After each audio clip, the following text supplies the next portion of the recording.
Hello. Hi. So welcome to the first panel of Sea of Serenity. Thank you all, everyone who woke up to be here. Maybe some of you are in different time zones, so you didn't have to wake up and you're just awake anyway. Um, and so today we are going to be doing a panel featuring a bunch of different Lolitas from different countries. We're gonna have some representation from Australia, Canada, Hong Kong, Switzerland, and Japan, and we're gonna talk about the way J fashion is perceived in different countries. Before we start, I do want to note that we are doing a raffle for Doctors Without Borders, and if you check out the main website, theblackribbon.com/Serenity, you can see the raffle contest prizes. They're all donations from our wonderful participating brands that you guys bought from yesterday. So be sure to check that out if you want to donate to a cause and also have a chance of winning a prize. Make sure you look at that page. And now we are going to do some introductions. So my name is Opsix Wee. I live in the US. I live in California and I've only lived here. So I'm really excited to hear what our panelists have to say about the experiences where they've lived. A lot of people have lived in multiple places, so that's going to be really fun to hear about. I wear primarily Gothic and Curl Lolita since 2012, which I want to say is like 8 years, but I'm not a mathematician. And you can follow me at Opsix on Instagram. Jelly, do you want to start because you're in the top left-hand corner? Okay. Hi, everyone. Hope you can hear me well. I'm from Australia. I've only lived in Australia, but I've visited overseas, And I primarily wear classic and gothic Lolita and sometimes otome. And I've worn Lolita for 4 years now. Yeah, nice to meet you guys. Oh, you can follow me at JLA on Instagram, which is JEHLEI. Yeah. Did I miss anything? Oh crap, we're doing pronouns. My pronouns are she, her. How about you? Also she, her. Yes. Okay. Aviva? Hi, my name is Aviva. Pronouns are she, her. I'm originally from the United States and I lived in Japan for a while, mostly Tokyo. So I'll be talking about my experience there as a foreign Lolita in Tokyo, which is different from the experience of a Japanese Lolita in Tokyo. My main style is classic, I guess, but I also wear everything here and there, old school Gothic. Otome also I wear quite often. I've been wearing Lolita for 14 years now. It's a long time. So, gotta keep it fresh, I guess. Yeah. And next is the social media. You can find me on Instagram at _ solarflight _ that's all. Thanks. Tammy? Hi, I'm Tammy. Pronouns she and her. Yes. So I was born in Hong Kong, but I moved to Canada when I was around 8. So basically, I lived in Canada for most of my life until 5 years ago that I decided to move back to Hong Kong. During my youth years, I traveled back and forth. So I participated in both the Hong Kong community and the Canadian community, West Coast Vancouver community. I started really like I know about Lolita in 1998 and started dressing in 1999. So I would say my history is in Lolita fashion would be around like 21 or 22 years. So nowadays I mostly focus like online. So I meet people online around the world and maybe get to travel to the cities. Fashion wise, I have been wearing all kinds of style, but for the last 10 years, I focused my style in primarily gothic. I used to be a diehard fan for classic as well, especially Mary Magdalene. I have stories to share with them, maybe later. wanna But hear I that. have been like a diehard fan for Moi Même Moitié ever since they debuted. So that's about like 20 or like 20, yeah, 20, 21 years ago. So I am also a collector of the brand. So I try to collect all that I can. And I also support them at the moment. So not only I collect the old stuff, but all the new releases, I try to get them all if I can. So yeah, that's me. Okay, Joe? Hello, I'm Fluffy Kawi Joe. I'm from Switzerland. I live in Switzerland. Since the country is so small, I've also attended a lot of meetups in France. So I can tell you also about that. Oh, that's cool. And my pronouns are she, her. And I've been wearing Lolita at least since 2008. So I would say 13 years, something like that, but probably earlier. I cannot find proofs. And you can find me on Instagram or YouTube at Fluffy Kawi Joe. Yeah. So it sounds like we have a lot of people with like good experience here. Hopefully, everyone in the comments is excited to learn about all of what you guys have experienced through life and through location. So our first question that I would like for people to answer is, what is it like being a Lolita in your country or the countries that you have lived in? Is there a unique response to how people perceive you, especially in that location? Are there any cultural ties or context that they associate with the fashion that is unique to where you are? Does anyone want to start off? I can start. Yeah. Also, I forgot to say that I'm wearing mostly sweet. I mean, only sweet. So yeah, you might have seen that. Okay, so in Switzerland, mostly when we go out, I would say that the old people love seeing us, and we got a lot of good comments by grandmas and grandpas saying, "Oh, this is so sweet. I love seeing how you're dressed." And usually we got so many cool comments like that. And sometimes. I would say younger people, like teenagers, would say, "Hey, this is ridiculous. This is stupid," things like that. But something that I noticed that is also different from Switzerland and France, which is so close, is that usually when people, at least in my community, ask if if they can take photos of us, maybe someone is not really feeling well that day or something. So she said, "Oh, maybe not me, but the other one." Usually we say, "Yeah, okay," and we actually prefer to pose for photos when they ask that, that they would sneak them. But in France, they get very aggressive. No, this is a private event. Don't even look at us. And I was really shocked and surprised to see. I mean, if they ask to take a picture, sometimes I say they don't want to, but if you really want, you can take a picture of me. And yeah, we were a big group, and most of them were like, don't even talk to us or whatever. And I won't say that it's like that in all France, but already two countries so close. I really like that. Yeah, is there a difference between the kind of like was it in like a city versus somewhere that like wasn't as crowded? Like, why do you think there's a difference in that?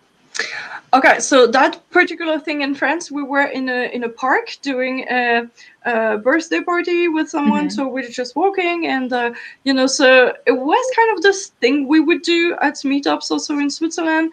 But I noticed that if I'm alone dressed in Lolita, people would just say, "Oh, I love how you're dressed," or people shout, "Where are you going?" like that, or stuff like that. But when we are many, they ask questions. They're like, Yeah. "Oh, Yeah. what is it? Why are you dressed like that? This is very interesting." And if I'm all dressed up in Lolita with my boyfriend, nobody talk to us. So Right, because he's there's a alone. man. But no, I think they say, "Oh, they're just living their life, so this must be normal." So I'm not asking. So that was interesting. Yeah. Does anyone else have any other different experiences? I'm sure. I'll go next. So I'm not going to talk about the American experience because you're going to cover that. So I'll just talk about my experience in Japan. Like Lolita's from Japan, but it's still a really niche thing that not many people really know about. The average Japanese person doesn't know what Lolita fashion is really.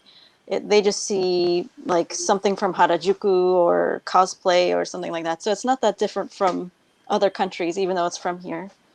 So, but there is a lot of people wearing weird fashion, especially in Tokyo. So people just kind of ignore it. They don't really comment that much compared to like back home where people will like yell at me from across the street or something. Yeah. So here they'll just like if as I mean, I think universally old people love Lolita, so they might come up and say something nice like And we about love your old outfit. people. Yeah. The ones that aren't racist. Very true. They get a pass. So people tend to kind of stare a little bit, but people already stare at me because I'm not a Japanese person. So it's kind of like negligible the amount of attention I get because it's just like a half second more of staring. Yeah, hot tip for So it's foreigners really in Japan, comfortable. wear Lolita, because it doesn't matter. Just go for it. Yeah, they don't care. So Yeah. might as well wear it. And Yeah. so nobody will really say anything to me when I'm walking around, but a lot of people do make like comments to themselves, especially they don't think I'll understand them. So like the more Japanese you know, the more you start like hearing people around you saying stuff, and you get kind of paranoid, like they're talking about me. So they're just talking It's to mostly themselves nice. though, like out loud? It's mumbling? Yeah, they'll just be like, "Kawaii."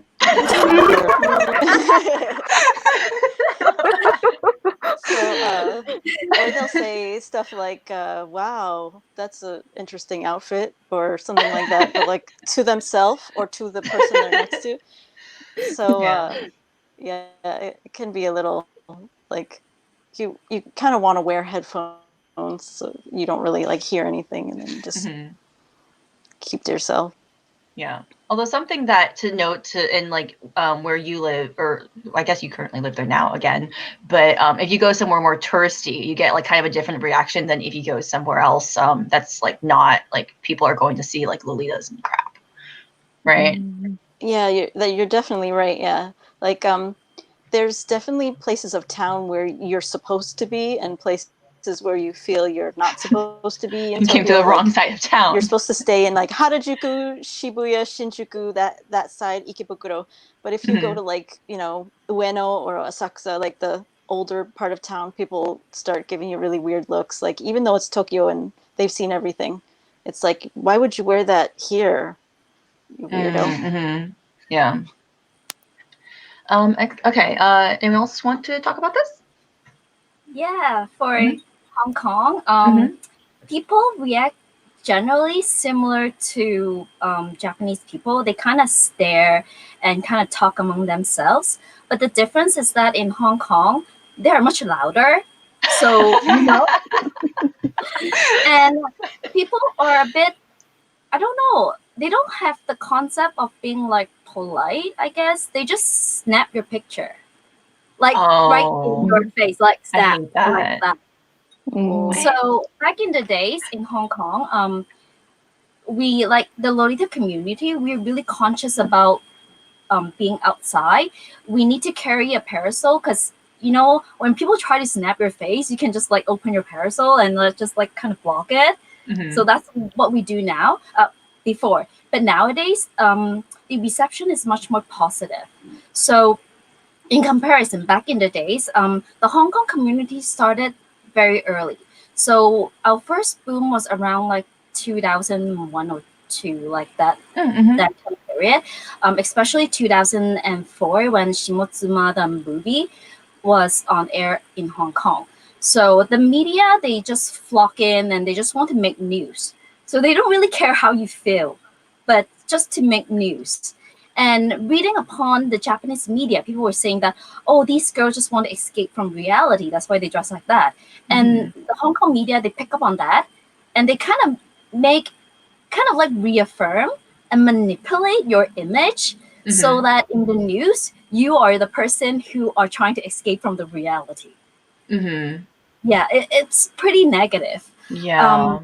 yeah, it's like I had so many horrible experience, including people snapping pictures of me and my friend, and I don't know like who that person was, but they took a picture, and then in those like photography shops they sell display stands, and we found a picture there, What? like on the like right at the display stand. It's horrible. I'm sorry. Yeah, it was so bad. It was like At least you want the royalties. Yeah. That's one thing that we do like in my com is that we go like, oh, you want a picture? You can pay us. yeah, Does that work? that Or No, do but they just go pay? away. Yep. But then in mainland China, when Lolita kind of booms in mainland China, Mhm. we have much more positive reception of that, because Oh, in okay. China, yeah, because of the Communist Party, they don't like you to be in a hobby that go against the political party. So when you're all dolled up and dressed up in your fancy own little world, they don't care. They don't mind. They actually approves it. So Hmm. it becomes something Weird. pretty positive. Yeah, it becomes something very positive in China, to a point that even mainstream people, they're wearing the fashion as like a mainstream fashion. Oh. Yeah, and even the otaku culture, like gaming and anime, it is so mainstream in mainland China, like unlike everywhere else. So even with the Lolita fashion, people received it really positively, and because in Hong Kong, most people they got this like herd mentality. Mhm. That's why they buy into this whole, oh, it's pretty, it's not that bad. Unlike before, where they just try to reaffirm that you're like a social outcast. Yeah, yeah. Mm. Yeah, Mhm. so that's my experience. Yeah. Jelle, do you have anything to say about what it's like in Australia? Sure. So before I go on to Australia, I just wanted to add to what Tammy said. So Mhm. I have worn Lolita in China when I go Oh, there, yeah. like every year for holidays or to see relatives, and yeah, no one cares. Like if you wear it, they're just like, it's probably another streamer, or The gamer. What's up, yeah, gamers? Gamer. yeah. So I saw like a lot of people just like wear it casually, like with flip-flops, sandals. It's really strange, but Flip-flops. yeah, like just going to the shops, no petty, Okay. but like Alice and the Pirates or something like that. And I probably saw more Lolitas there like in 2 weeks than like say in Sydney over a few months. So I don't know, it's very rare unless you meet up in a big group in Sydney. Mhm. But we also don't have a big population. Like I'd say, I don't know about Switzerland, but we have a pretty small population. Don't know how many million. I'm not good with math, but yeah, it's very sparse. So um, I don't know. Most of the time, if you were to meet up, if you're in a big group, yes, it attracts attention. But some people who like have manners will ask you for photos, and I used to always say no because I don't like my photo being posted without my knowledge. Mhm. Um, but if my friends are if everyone else is doing it, I'll be like, okay, sure. I But mean, I you can also remember, say no if yeah, like you want to just sit out. yeah, I tried. I tried once, and the guy was like, "Nah, join in anyway." And I was like, "Oh, No. he's What? They convincing." always do that, yeah. What the fuck? No. Yeah, I was like, "Nah," and they're like, "You mean yeah?" I was like, No. No. Hate that. Thanks. Um, yeah, so when you're in small groups, people usually just like look or they do a secret photo. But um, I think if you're in a small group, it will actually attract more people who are like brave enough to like ask you for a picture Oh. rather than like a big group because big group is intimidating. So they'll probably like do it secretly. Um, yeah, but we don't have big group meets very often. Like um sorry, I just saw the comment. No, I mean no. um, um, yeah. So, um, when we thank you for that. Um, yeah, when we meet, then like in little groups, yeah, that doesn't attract as much attention. And if you're wearing full black, I realize no one wants to take pictures because they're scared of you, and they all think Yeah. you're like You're just a fancy goth. Exactly, and they're scared because goth means, knives and That will whatever. shank you. Yeah, exactly. Yeah. So yeah, but if you wear sweet, apparently it attracts attention more. So that's the way it is. Yeah. Yeah, there's nothing special there. There's good experiences, there are bad experiences. And if people have kids, they're always really sweet. They're like, can my kid take a photo with you? So I find those people to be most endearing. I don't find old people to be that sweet. They find an excuse to like touch you. Yeah. Yeah. Yeah, they flipped my friend's dress. They were like, "Oh, what are you wearing under there?" Oh no. No touch. Do not. Yeah, no touch. Please. So I backed away like into the bush because I was really scared, and I ran away and I left my friends there. Oh no. Yeah. All right. Yeah, that's all for me. Oh, wrist check. Wrist check. Wrist Oh, check? oh, like am I hiding knives in here? No, Oh. no knives. Yeah. I've got long sleeves, so we're all hiding knives in our petticoats, really. Mm, Yeah. exactly. Yeah. I feel as if my experience, because I'm in the Bay Area, I normally am in the city. We have a lot of meets here. Some of them tend to be crowded. We, as a group, we've gotten over public meets because it means a lot of pictures. It means a lot of people asking questions, and we've kind of come up with ways to circumvent that. If we do something in public, we've come up with a situation like a thing where the host will maybe like hand out pamphlets being like, we're a public group here to look at this museum exhibit, but we're not asking for attention. So if you see us trying to enjoy this, please don't bother us. And people have been receptive to that. Or I've been to like picnic meets where someone will bring a sign that's like filming in progress, like please do not disturb, or like something like that. Just because my com is also just as a whole been around for a while. I think it started in like 2000, and a lot of people are just older and over it, you know. And there are other places in like even just an hour away that it's a lot more friendly, and I forget that that people can be nice and not just rude. So I feel like I'm just like kind of jaded and salty a lot of the time. I'm trying so hard to not be that and try to be a little bit more welcoming because I want to like not be rude to anyone who's actually interested in learning or excited to see it. Like, but you get all these like a lot of negative comments. Not all of the time, just a couple that stand out. So, but I think that's pretty much the norm in any place in the U.S. I don't think it's that's too different. Let's see. Our next question, is that everything that everyone had to talk about? Yeah. Okay. Next question that we have is what kind of indie art or design is coming out of your country, and what are some unique aspects of Lolita designers where you live? And for this, I am going to share screen so so that we can look at some of the designers that are from these particular countries. Oh, just kidding. Puvi is going to be back in a couple, so we'll throw up that screen when that happens, but we can go ahead and talk about it. Sure. Does anyone want to start? You start. Me? Yeah. Yeah, sure. So in terms of brands that are out of the US, well, first of all, I want to say that like a lot of you guys probably over the weekend, I mean, you guys in the stream probably have bought a lot of things from just over the weekend from a lot of the US brands, which thank you so much for supporting them. I will say, oh, good, nice, Poovy's back. Let's see.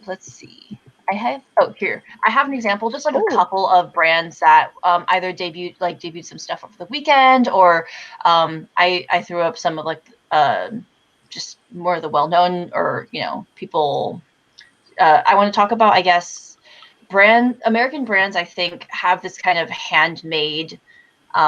A lot of people are sewing out of their own studios. They're doing really small runs, really small batch, because we don't have access to a lot of factories here. There are some people who use factories, but a lot of it is focused on either like sustainable or working with factories that they know, or zero waste. do-it-yourself kind of mentality. The brands I threw up here, I believe, I've got the Black Ribbon, who does sewing out of her studio and also uses factories in California, just in Oakland, I believe. Kelsey, who runs I Do Declare, she does a lot of stuff with handmade, like working with like small time seamstresses. Who else? I did Eat Me, Ink Me. And I think down there, who did I put up? Sweet Mildred. They're all doing like their own prints, or they are making things in studio. Just, I think there's a really like do-it-yourself mentality that I think is really cool when it comes to the US. And I think even though there's a lot of different styles, it's very supportive of other designers and what each other are doing. Anyone else want to go? I would Sure, just say I'll that go. I think that Eat Me Ink Me is from Latvia, not the US. Oh, Or did crap, you move really? to the US? Yeah. Whoa. Oh, never mind. I know nothing. Thank you for correcting me. That's fine, but Wow. I've Yeah. met her several times in Europe, and I think she is from Latvia. But that's fine. At Yeah. least you mentioned her, so. Yeah. Well, she's just kidding everyone in the stream. I would say, aren't the US spoiled for choice? Like, because there's so many indie brands that come out of the US. Yeah. There's usually at least, like, if you live in one state, there's going to be like at least one indie brand in that state. Wow. Is there a lot of competition? I mean, I think there are like a couple. There's niches, There's a couple people like maybe occupying like like the sweet side of things or like the gothic side of things. But I really do think that on the whole, it's a little bit more supportive, and people come together to kind of like do things together or promote each other. That's really sweet. Wholesome. Yeah. Okay. Anyone else want to talk about their country? Sure, Yeah, I'll okay. talk. Sorry, go ahead. No. No, you go. Okay, sorry. So I actually do own my own brand. And Here we are. This is actually lovely lore. So I own Fluffatory, and we are based in Switzerland, and the designer is in Germany. And we do dresses and also shoes, and also we just recently started color block pastel collection that you can see on Lovely Lore over there. But yeah, dresses are complicated, stressful, expensive, hard to make, but this is what looks cool in pictures.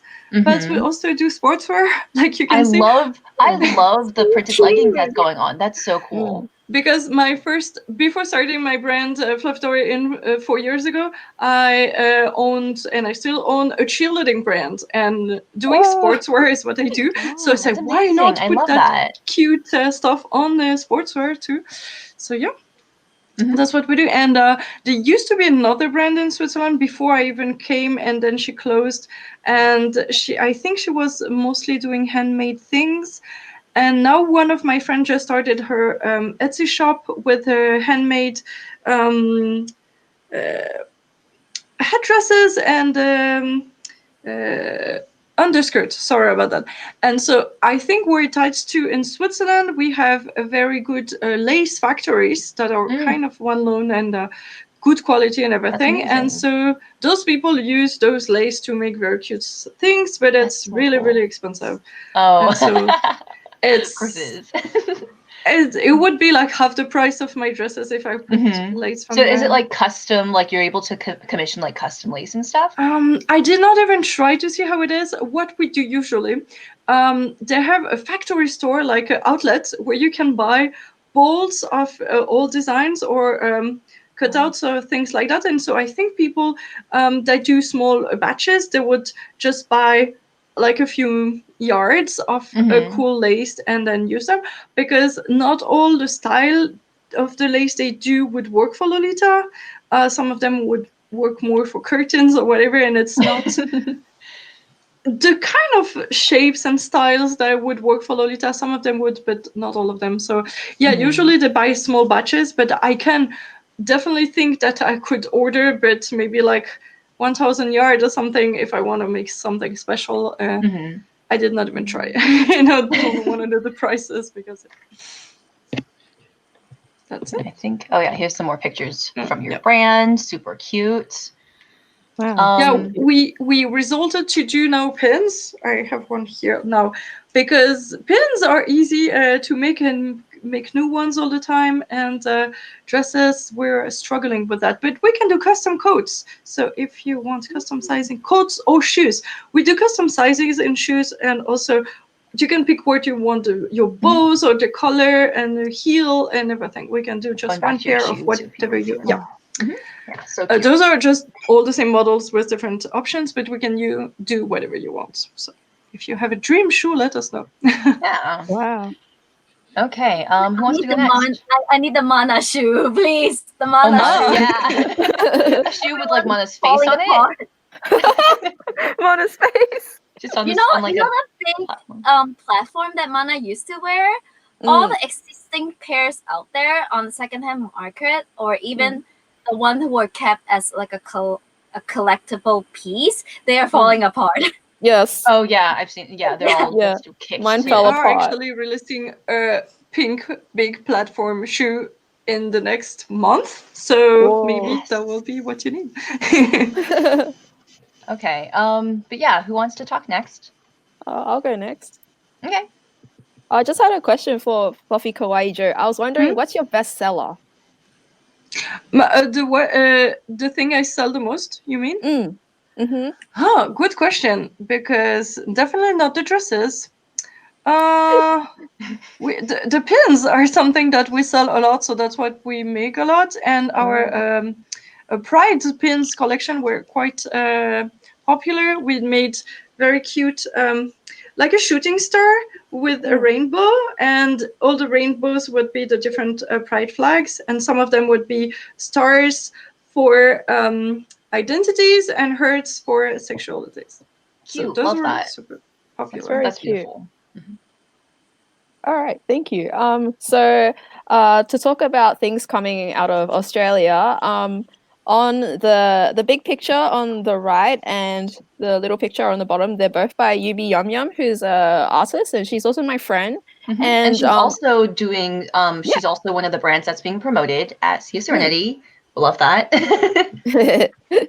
And yeah, she's also doing a panel, I think, in my time tomorrow. Yes. Yes. And yeah, so I showed those two because she does a lot of like Australiana art, because she, like, I used to think Australian stuff was ugly because I've just like been around it for so long. But now that when I see it like done in art, I'm like, oh, it's actually really nice. So I thought that she did this like artwork of Rin Rin doll when she came to Sydney, and she's put down a lot of like Australian flora and also like koalas, which are really cute. But here they're seen as creepy or scary sometimes. Really? Yeah, because people made a joke that they drop down from trees and attack you, but they don't. So yeah, so she made some pins as well, and you can see like there's like the drop bears. There's like the eucalyptus leaves, and I think that's a cockatoo, which is a really cute bird. And there's also a lizard, or I think it's a bearded dragon. I don't know my reptiles. I love lizards. It's cute. Yeah, and I think she later on like donated some funds back to like helping the koalas, because we had that bushfire season that was really bad. So yeah. And in the top corner, that's Figlia by Hanako. So she's originally from Taiwan, but she lives in now Melbourne, and she does all the samples and the designs herself and all the illustrations. And then after she sews a sample, she sends it off to Taiwan, and they make it there in a factory. And I know, I don't know where her inspiration comes from, but I know she really, really loves like Australian landscapes and scenery. So I'm pretty sure she's very inspired by those. She really likes doing photo shoots here, which is really surprising to me. That's really cool. Yeah, I love that. She like uses like just her surroundings and stuff. Yeah, and she makes it look so nice, and I always think, wow, I forget to appreciate You're like, Australia. I live here? Yeah. So yeah, I feel like it's really nice to see Australia through someone else's lens, because they make it look so nice. Yeah. And you also have another thing here? Yes. So Another thing that I thought was like Australiana was the quoll, like the little pin on the top right corner. So that's an Australian animal. I've actually never seen one in real life, but it looks really cute. I look like I want to hug it. Yeah. And it has a wattle, which is also like an Australian plant.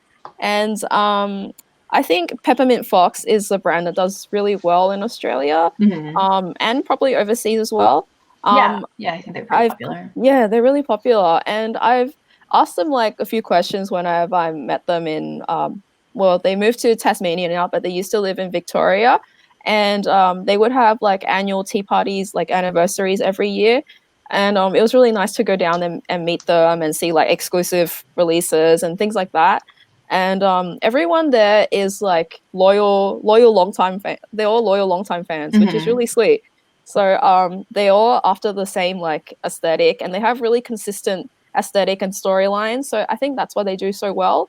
And I really love the colors they use. And I know they forage a lot for like pine cones and like lichen and stuff like that. And it's really sweet. So yeah, so much they of make me their stuff is like appreciate. natural. Yeah. Yes, yes. And I know they're inspired a lot by overseas nature as well, but they also, they also draw a lot from the landscape here as well. So it's really nice to also see Australia through their lens. And Yeah. yeah, is that all? I'm not sure. I think that's all the brands that you put. Yeah. Okay, cool. Thank you. Who wants to go next? I can go next. Okay, we're gonna go over to yeah. Here's your stuff. Yes. So this is my friend's brand. She's from Macau. So Macau is a city neighboring to Hong Kong, and for both cities, we have pretty close ties because Macau, the population is rather small. So for the Lolita community, is also really, really small. So back in the old days, we will hang out together. Either us people from Hong Kong travel to Macau, or they travel to Hong Kong, and we just hang out together. And this is my old friend of mine. She used to have a brand called Merry Go Round, but it closes down because she was getting married and having children. But now she's all settled and she wants to revive her brand. And this is her new brand, the Three Secrets of Fatima. It's mostly classic, some gothic, and sweet. I guess that's because of her three daughters. That's why she kind of do a lot of like sweet countryish kind of style. So yeah, this is her items. She's still getting ready for the reopening of her shop. So I'll try to keep everyone posted on my Instagram. Sorry, I didn't really leave my Instagram. My Instagram is Reves Mantra. So REVES _ mantra MANTRA. So I'll post there. I think her Instagram, it's a pretty new Instagram. It's called Fatima Macau. So if you're interested, you can look her up. And the next brand I want to talk about is Dracula. So back in the old days in Hong Kong, we have quite a bit of indie brands. But as time goes by, people enjoy buying the Japanese brands and later on the Chinese brands on Taobao. So the local brands aren't doing very well. And people also grow out of the fashion. And this is one of the brands that we used to have that kind of died down more than 10 years ago. Dracula, their style is like, the inspiration is like Dracula. The owner loves Castlevania, so the couple, they make a lot of dresses inspired of that like vampiric theme. So it's like really fancy and like adorned with frills and ruffles. On your right picture, so that's me in the Dracula skirt with corset, and on the left, the whole set is from Dracula. So that's the idea they want to go to. So the first brand I want to talk about is Requiem. Yeah, Requiem.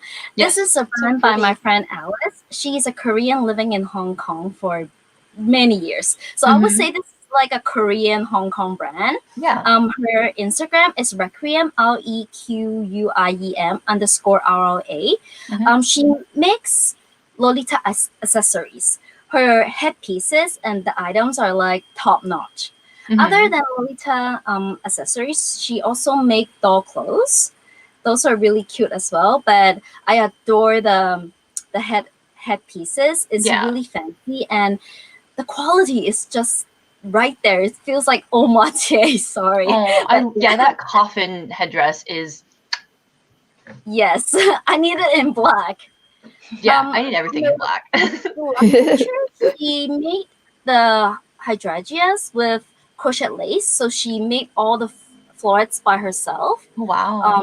Yeah, so it's like hard work, a lot of work into that headdress. It also comes in a brooch. So if you're interested, you can check that out. And for the fourth brand I want to talk about is the only existing indie brand in Hong Kong since like when the Lolita since the first boom of Lolita in Hong Kong. So probably around 2004, Anna House. So their style is just like 15 years ago. People are getting so excited in the comments. It's just like that Anna House. Yeah, we remember. Yeah, they make really solid blouses. I wouldn't say the OPs and JSKs are nice, but it looks too much like Angelic Pretty in the old days. So, but the blouses and skirts very solid. The sewing is done really well. How they started, it was a mother and daughter. So the daughter really likes the Lolita fashion, but she doesn't have the money to buy all those expensive Japanese brand. So her mother, being a tailor, she started making dresses for her daughter. And then, yeah, because it gained popularity, the Lolita fashion gained popularity in Hong Kong. So they opened their first shop. Guess where? It was in a market. You know, those like, yeah, you know, like an open air, like outside, or it was in a building. Like in Hong Kong, we have this market, so there's like a wet market section. All the meats and dishes are selling, and the dry section is where all the like soy sauce or like all the dry herbs and clothing. So they started there, a very humble beginning. Good for them. Wow. Yeah, so gradually they gain popularity and people start buying from them, especially from the overseas community. So thank you so much for supporting a local Hong Kong brand. And then they move into, I think they moved into like a shop, but the rent is just too expensive. And now they moved to like a flat in an industrial building. But they're still making the dress. That's so from cool. what I heard is the daughter got married and the daughter has and just have like a new daughter. So now the older mother, she's making dresses for her daughter and granddaughter. That's so cute. Sweet. Cute. Oh. Do you know if they're still owning? I mean, I went there and I visited the shop and the workshop, and there was one older lady and one younger lady. So is there Yes, here? Or... I think that's the mother and the daughter. Oh, that's cute. I thought maybe they had sellers or something. So that's so adorable, and it was so nice. Even though I could not speak the same language, I managed to buy stuff. They were adorable. Yes, So sweet. and with Anna House, you can actually place custom order. As you see, Anna House is not really my style, so I would draw sketches and ask them if they can make it for me. I'll actually go buy like fabrics and just take the whole thing, the design sketch, and then ask them if you can make this dress for me. Yes, That's cool. That's so cool. Okay. Sorry, Tammy, when you made your like personal dress with like the print on it, did you ask them to sew it for you? Like fleur de maille? Oh Yes. wow. I made the That's so print, cool. got the fabric and asked them, commission them for the sewing. Okay, Wow. that's amazing. Yeah. You should show it sometime. Yeah. Let's see. I think we're gonna go all the way back to Aviva's slideshow. Okay. Yes. I'm just gonna breeze through these. I made a selection of like Japanese indie brands I like. There's so many indie brands, indie artists, Lolita and otherwise, that I just focus on some that I personally like. And all of these are kind of like, excuse me, the evolution of classic Lolita, like transformed into semi-historical fashion. So it's like classic Lolita and historical fashion together. And some of you may know some of these brands or may not have heard of these brands. Most of them are on Twitter. If you search for these names and maybe like JP afterward or something if you can't find it. Mhm. So the first one on here is Seraphim, which most of their dresses are long and historically influenced, like Victorian or Edwardian era. Mhm. And they have like a small shop where they sell out of. I also love Sincerely and Moon Afternoon. They're like friends brands from Osaka, and Sincerely is like more mature with mutton sleeves and really Victorian look, and then Moon Afternoon is more like Victorian children's clothing, but made like a little more contemporary and cute. And then I also have on here Bullion, which is another indie brand I really like, which is kind of like their main inspiration, I guess, is like uniforms, like historical uniforms or like hotel doormen kind of inspired stuff or scientist inspired stuff. Hotel It's like a Lolita. real mixed bag. Yeah. A lot of it is not really Lolita anymore. It's kind of past the Otome? boundary of Lolita, but I still wear it. Well, Totome, okay. Yeah, or like, were these brands right. around like kind of before Lolita, or is it kind of in like tangent kind of? I think it's like for Lolitas that have gotten a little older and they want to wear something more subdued, but not quite like Jane Marple or Emily Temple Cute, like another kind of direction. Yeah. Yeah, like I I see a remember lot of Seraphim. older Lolitas wear this. Mm-hmm. What'd you say? I remember Seraphim. I think the owner actually friends with Alice Kobayashi, the old motif designer, Oh, that makes the sense. current Perry Wish designer. Yes, I think back in 2007, I got a piece from Seraphim. They're having a pop-up shop at La Fore in Harajuku.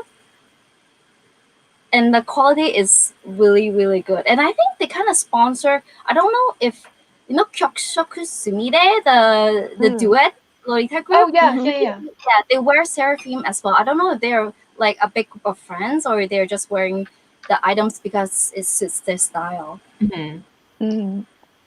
I think like all those fashion people kind of know each other. It's like a big all the fashion people network always of know each cool other. people.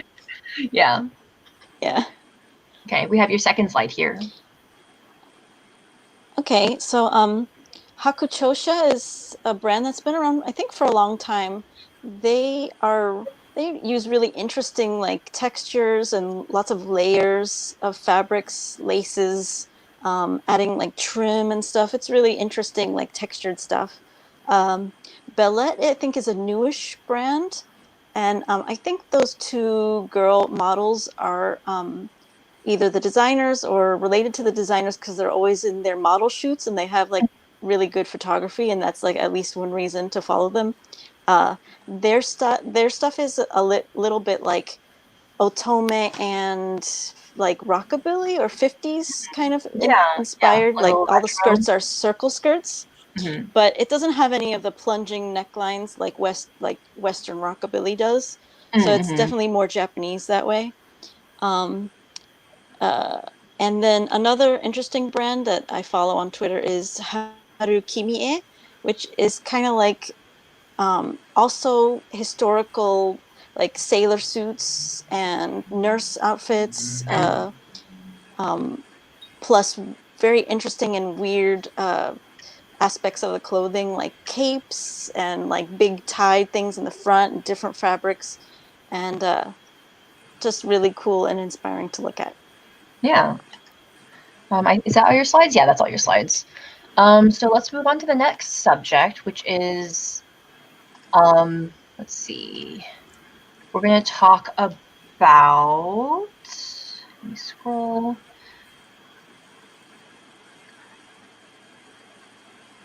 We're going to talk about communities. What's the comm scene like where you live? Is it easy or hard to find Lolitas where you are? And is there a strong sense of bonding? What's event planning like? Are there activities that are unique to specifically where you live? Anyone want to start?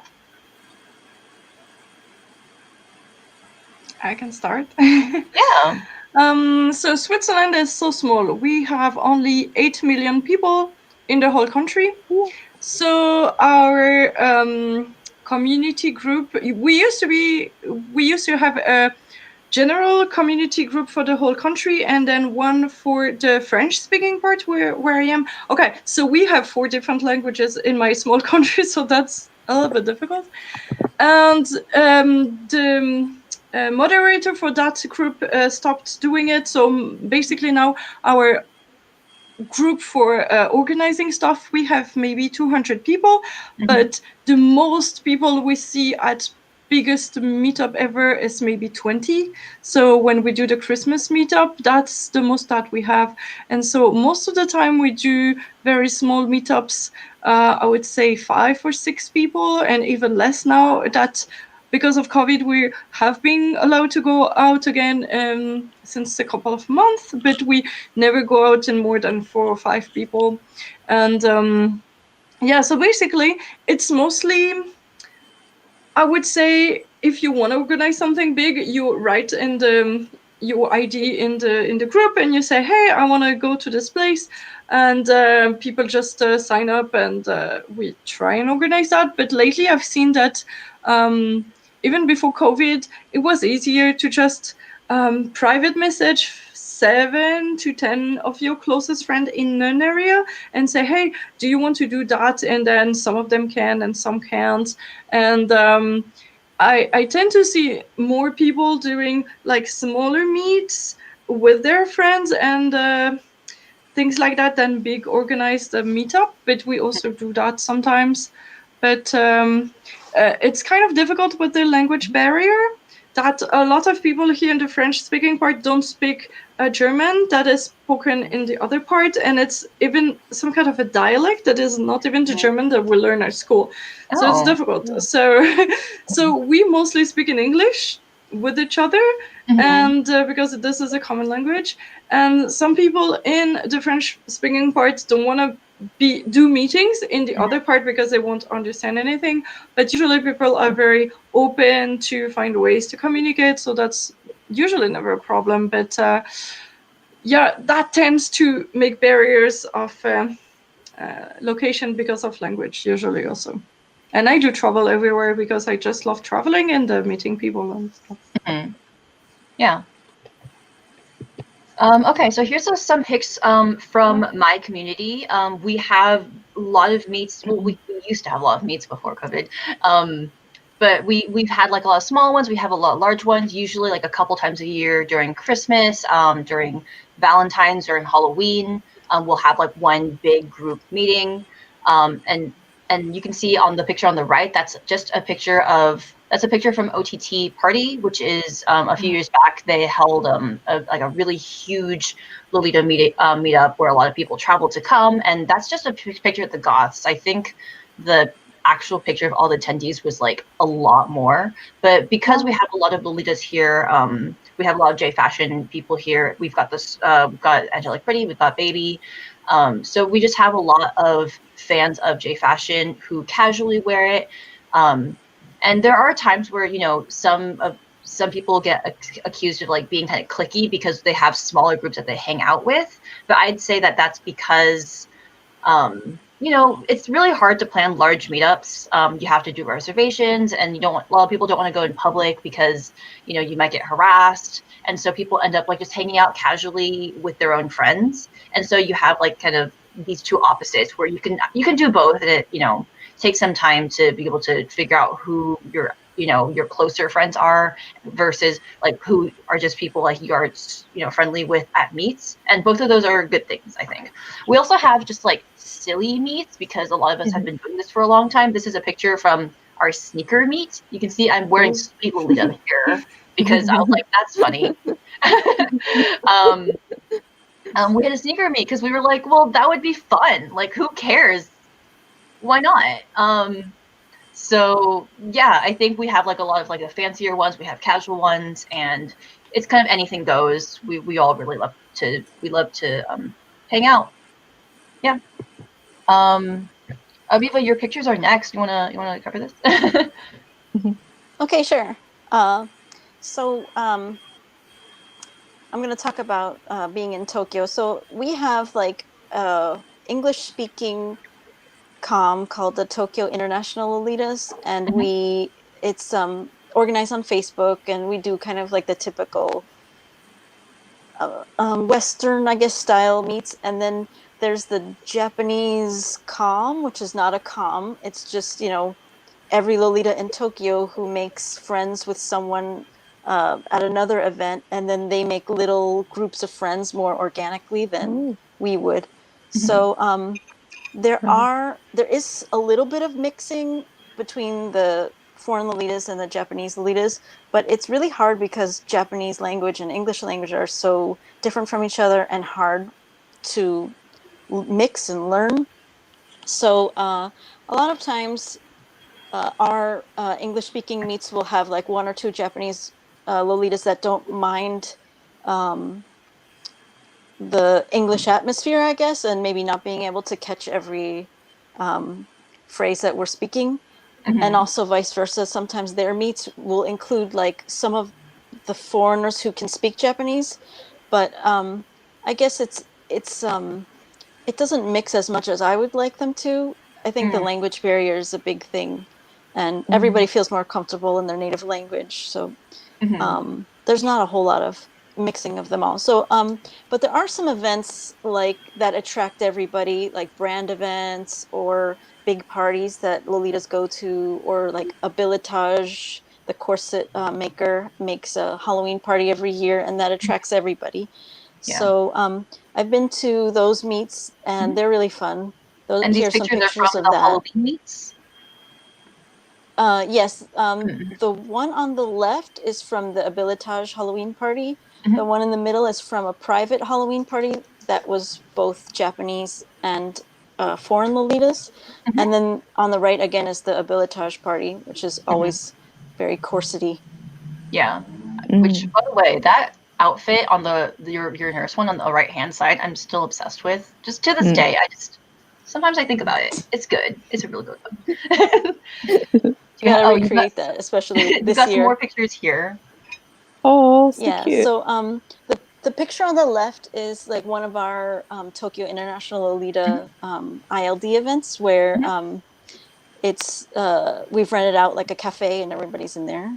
I remember going to cafes. It was fun in the before times. Can you do that now? Are you allowed to go to a cafe?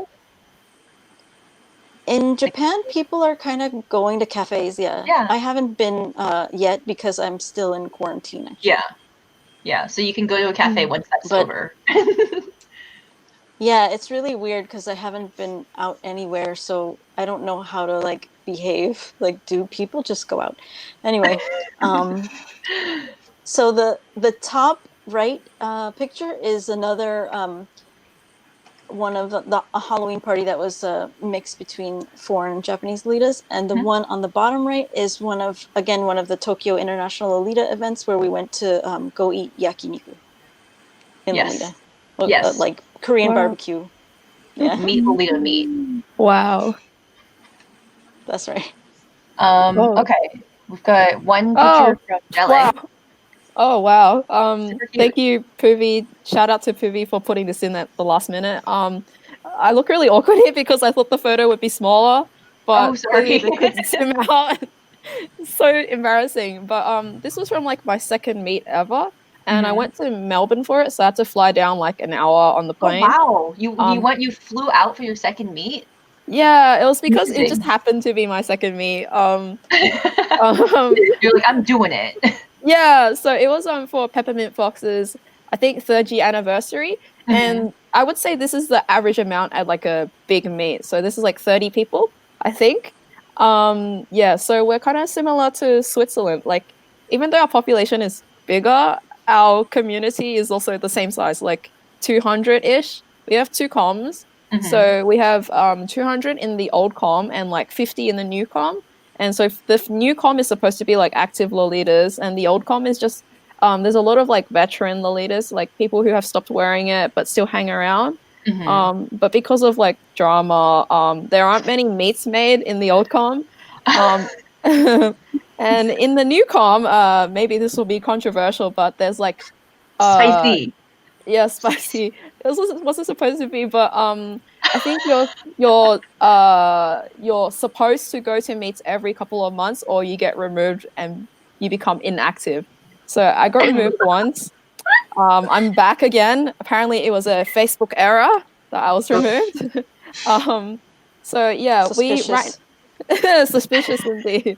So right now we have like I think a virtual Zoom swap meet coming up, and before that there Oh, was like I don't know how that will work. Like everyone's gonna post stuff online, but I feel like okay. it will go against the purpose of a swap meet, which is like to try on the clothes. So Yeah. yeah, so people still try, but we are allowed to go out now, I think. Mhm. I don't know what the group limit is, but there was like a Gothic tea party recently, but I didn't Mhm. go. And I think the attendance was like 20, but you had to Oh. book 2 groups of 10 to make sure that you adhere to COVID regulations. Oh, okay. Mm.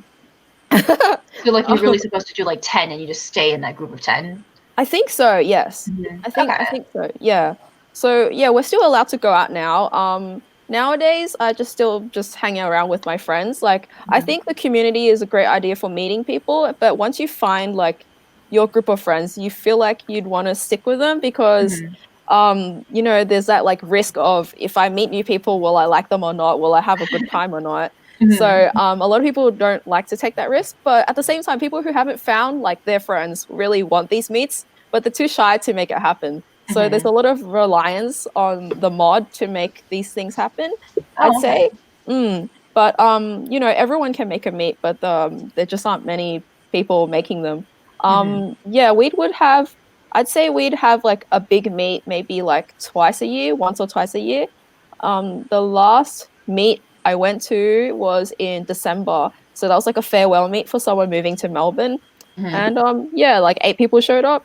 It wasn't too much, but Yeah. it's a good enough size where you can talk to everyone, but it's also a bit big in that it would attract attention. Mhm. So yeah, am I talking too much? Oh no, no, no, Oh, no. okay. Um, yeah, we usually have like afternoon team meets, I guess.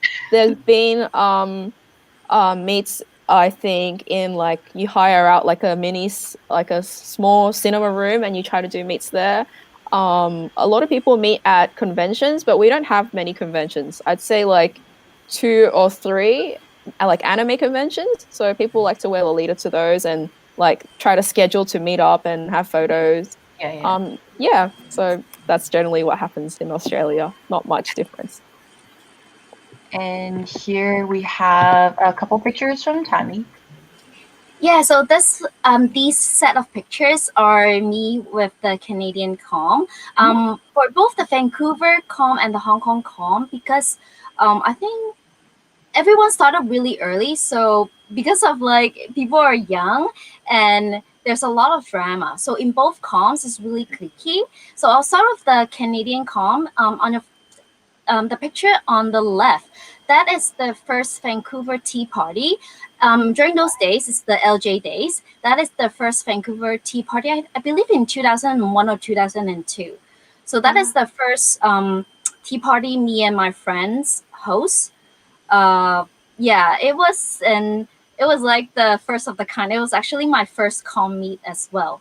But later on, after you meet a lot of strange people, you kind of find your friends, and I still friends with them till this day. So on the other 4 pictures, not the one at the middle bottom, but the other 3, those are the Lolitas in Vancouver. We do picnics. We also do like cafes, but we also do what was called, yeah, the hotel party. So we will like pitch Wow. in, rent a hotel room, and just have fun there. Oh, And you that's know, so with like hotels, when you find a really fancy hotel at night, there's no one, so Oh you can yeah. do your food there. So Wow. yeah, so basically it's like an all night out party with Mhm. everyone pitching in with like food, or if you like alcohol and bring your own Yeah. drinks. Yeah, so it was really fun. When I visit Canada, I will also visit my friends to to see how's the com going on. From what I heard, it's still pretty cliquey. Mhm. But yeah, my next trip, I met some new Vancouver Lolitas on Mhm. Instagram. So hopefully by my next trip, I can get to meet them as well. So yeah, speaking of the middle bottom picture, that one is from Angelic Pretty's tea party in 2013. You see me, I was in the light blue, the baby blue Angelic Pretty dress. Yeah, Really pretty. sweet tummy. Yeah, that was like the fashion, the contest. So with that dress, I won the prize because I actually make embroideries onto an Angelic Pretty dress. So yeah, Oh my that's God. I remember that. That's so Yeah, Momoko that of is- you. so that is the tentative song. And please go to the next slide. Okay. Ta-da. Wow. Yes. So this one is the Hong Kong com. On the left picture, that is my bestie in Hong Kong, Alice. Also the owner of Requiem, the Korean Hong Kong Lolita. Hong Kong community is really cliquey as well. A lot of drama going on, and in the old days, we get into Lolita because of Visual K. So everybody likes some form of Visual K music, and then they start dressing in Lolita because that is the fashion for Visual K fans. Like, of course, you got Fangirl, but most of the time when you see Lolita in the old days, they are some kind of like Visual K fans. But everything changed after the Shimotsuma and after all the anime and cosplay got into the fashion. Yeah. It changed so drastically that today, I think from what I know, only about like 3 of us are people who are not into cosplay or anime that are in Lolita. Like that much. So on the 2 pictures on the right, those 2 are my old comps in 2000. The top one is from 2005. The bottom one is from 2006. Wow. So yeah, everybody we enjoy Visual K music or some kind of like golf or rock. That's why we are in the fashion. But nowadays, it's very hard for me to go to meets because everyone like in the so-called Hong Kong Lolita community is basically the Hong Kong cosplay community. So unless you're into cosplay, it's really hard for you to start a conversation with somebody. Yeah, that's what cos Lolita is, right? Exactly. Like when we are talking about some kind of clothing as a keeper, what they're thinking about is like photo shoots. Photo shoots after photo shoots. And that's all they care about, like photo shoots. But for us, especially me, I'm a Lolita collector. I collect pieces that are timeless that I won't get rid of. That's like with me until I go into my grave. Yeah. So, very Mame Wattier. It's another set of mentality. That's why it's very hard for me to meet new Lolitas. But I'm very fortunate that I have like 2 golfing Lolita friends here. So yeah, this is the Hong Kong community. Oh In a yeah. nutshell. I wanted to ask, do you have like an international Hong Kong community, or is it is there any like foreigners there? No, the most foreign you can get is Alice. She's a Korean. Yeah, it's a little bit of travel. Yeah. That's really funny. Yeah, and also there are Lolita events in Hong Kong. I remember there's like a Lolita market, so they actually rent a cafe and do kind of like secondhand selling. But usually in those events, there's some kind of cosplay, gaming elements in them. So it won't be only exclusively Lolita. It will be like some kind of like doujinshi and like arts and illustrations with Lolita. And there's also, I think like last year or 2 years ago, there was one supposedly to be like a gothic and steampunk event. But yeah, as I said, there's a lot of cosplay element in the whole event. So yep. Wow. That's for me. Yeah. And now we're gonna talk a little bit about like just where we've traveled, what events we've gone to in other countries, who we've met in other countries. There's some overlap between a good few of us. We're like this spider web of people who have met each other. So here is different pictures of a lot of us with Aviva. So in this first picture, Aviva, it's The you nice traveling. thing about Mhm. sorry. Oh yeah, Right. go ahead. I don't actually end up traveling much because of living in Japan, and then I always have to go back to visit America when I get a chance to travel. So I haven't been to a lot of international events, but the cool thing about being in Tokyo is that everyone eventually will come to Tokyo. Yeah. Just like waiting here, come to me. So I get to meet everybody that way. I did go to Traumarai last year, which is the picture on the left, which is really cool. And I want to go to more events when we're allowed to do them again. Yes. Yeah. Mm. And this middle meat is Joelle. Is this from Man Meat? Yes, yes. So were you there Oh yeah, too? Mimi. No, I just hear about it and I'm jealous. Yeah, so my first meetup and only meetup in Japan, we went to those Hojizio place where they cut the meat at your table, and so that was amazing. And now I love that kind of meat, and I follow it everywhere because yeah, if I can find a restaurant like that, because I first started in Japan for this meetup. So yay! Yeah. When did you go? Wow. When did you visit? So Sorry, when? Yeah. So that was in early 2018, and Oh, actually I wow. was in Japan just for the World Lolita. What is it? Brilliant decoration thing done by. Sorry, Triple Fortune, and so they had different brands, and my brand was showing there. So I had that one day of work of doing that fashion show, and I took a 3-week vacation to Japan around that. Good for you. Okay, Yes. I did work home a little bit, but yeah, it was great to be there and meet other Lolitas. It was nice. Yeah. This picture I have on the right, it's just me meeting up with a few Lolitas from the Tokyo International Com. One really good thing is that when you go there as a traveling Lolita, you can hit them up, and if some people are maybe free, you can go hang out with them. So that community has a lot of people who just kind of pass by.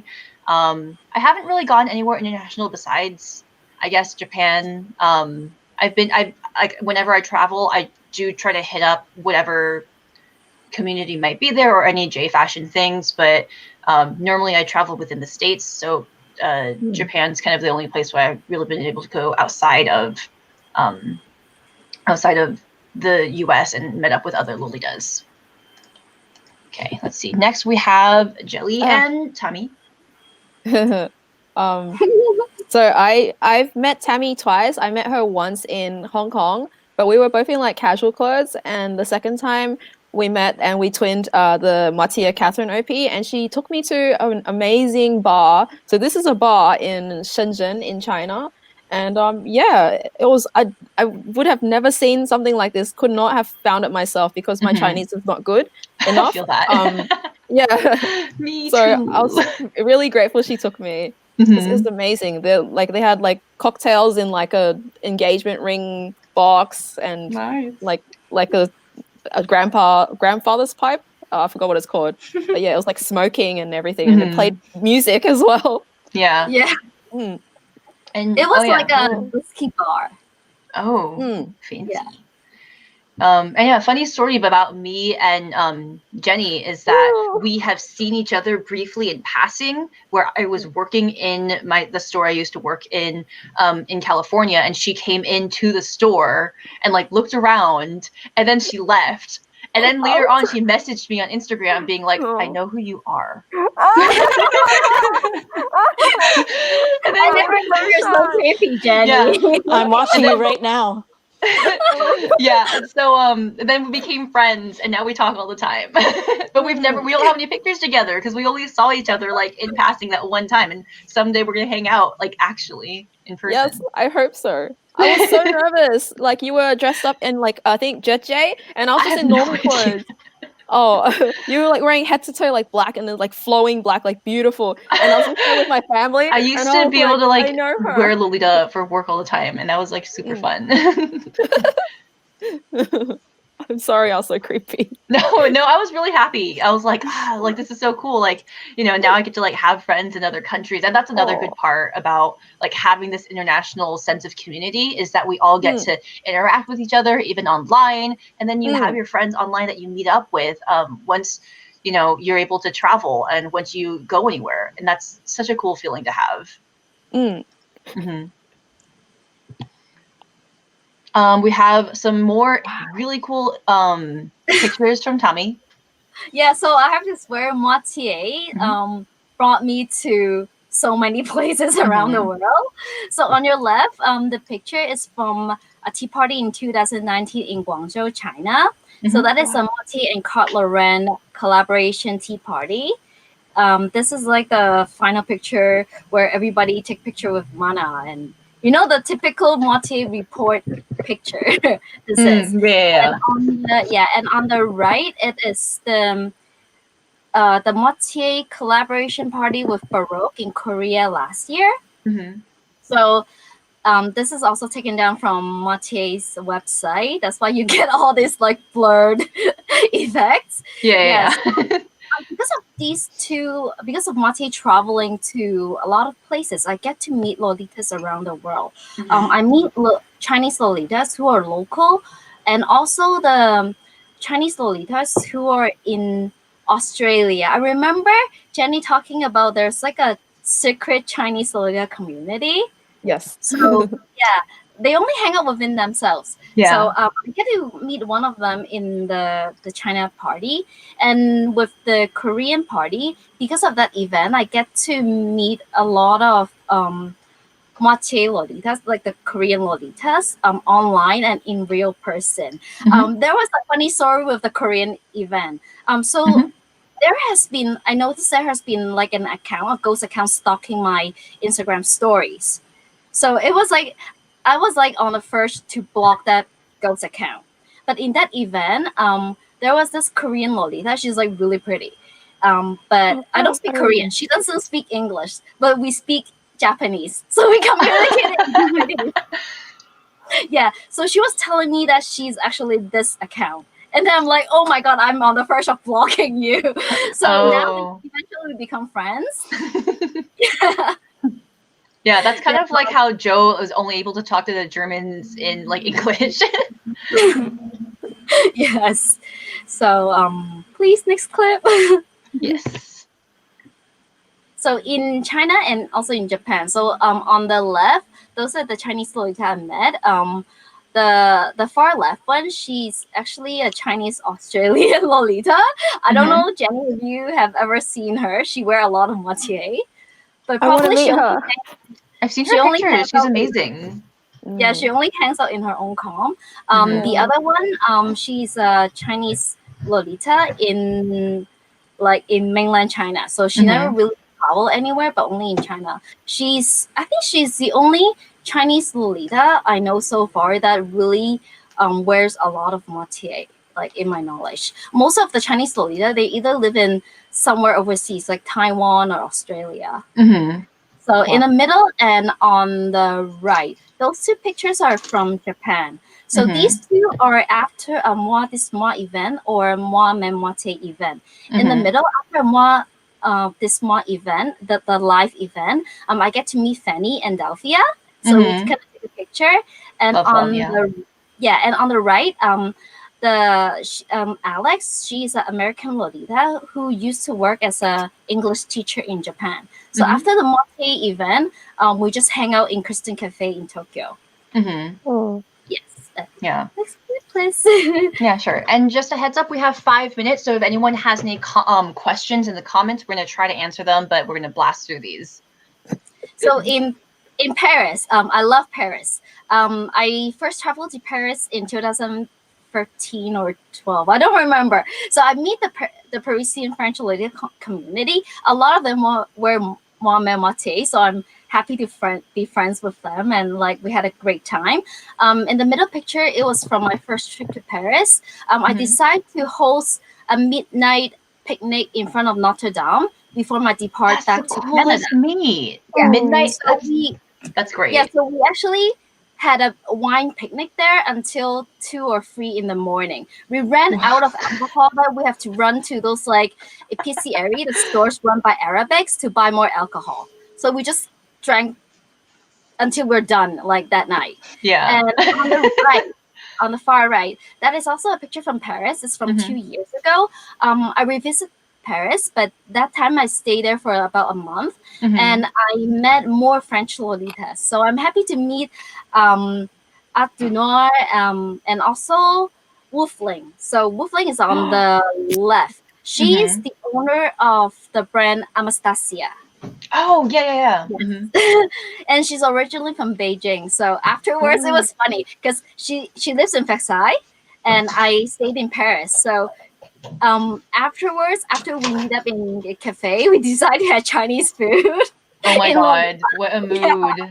Yeah, spicy Chinese food. So yeah, it was amazing. It was a great day. Yeah. Okay, do we have more pictures after this? No, that's it. Okay, so do we have any questions from any of the people who are watching, specifically to anyone about where they live or their experiences? Let me know.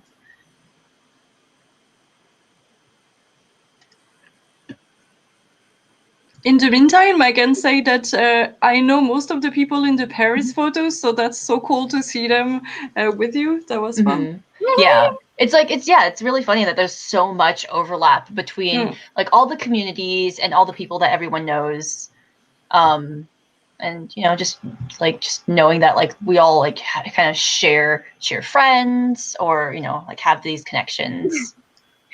After a few drinks, we are getting like a bit boozy, and then our conversation starts to go wrong because throughout the night we were listening to Malay's Macer, like the Barano Seito in front of Notre Dame, and we were listening to, we were banging that music, and then we're having so many alcohol. Yeah. Security police came by, and then we kind of hide our alcohol, but then we start drinking. Who are these women wearing dresses? Exactly. Yelling, which is always kind of, I feel like my com's like that too. We just drink alcohol and we yell. We have a question saying, are there any countries or events that you'd like to visit someday? Which personally, I'd like to go to Europe and go to one of the where the tea party or street fashion event. Street fashion. Yeah, street fashion. I want to do that someday. Maybe not next year, but maybe in 5 years. I don't know. How about you guys? I want to the US. Oh, sorry, go ahead. No, it's okay. I want to revisit everywhere I've been before and go again in Lolita and like meet the friends that I've actually made, like of Sixley and Aviva and Fluffy Kawaii and Tammy. Yeah. Oh, please come visit. No one visits Australia. And yeah. Joe, you said something? Yeah, I want to go to Paradiso. This is my dream event. Yeah. At some point. It was supposed to happen this year, and it happened virtually. Actually, I was able to even participate in the live stream. As a designer, streamer, even though I was not even going to the real one. So I was so excited that I got that opportunity. Yeah. So next goal is in person. There's also a question of what time is it currently where you are, because all of us are actually broadcasting from different time zones. I woke up at 6 o'clock to do a 7 a.m. Panel. Thank you. How about y'all? It's 1:30 a.m. here. What? Yeah, we're the opposites. I was like, Jenny's gonna be awake, so I can ask her to do this. It's 11:30 p.m. here, so I'm having my wine. But later at 2 a.m., I'll be catching like an online European band live. So I'll be like all night long today. Yeah. And Aviva, you're in Japan, so you were going to be here from the US. But you are now not in the US. Yeah, I kind of suddenly moved to Japan. But it's 12:30, and I am gonna crash in about 5 minutes. Yeah, because you're still jet lagged, right? Which, by the way, thank you for making it, even though you like flew just like a couple days ago. Yeah. And Joe, what time is it where you are? But it's 5 p.m., 5:30 p.m. So that's the best time ever. Reasonable time. You won. You were in the middle of all of us. Actually, I woke up early this morning and I batched record a lot of videos already. So this is my late work day today. So actually, Wow, that's the best time.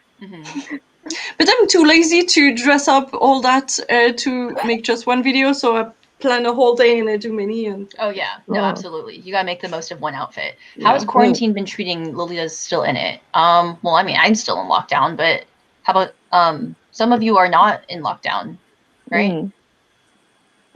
Yeah, I'm we're not still in afraid- lockdown.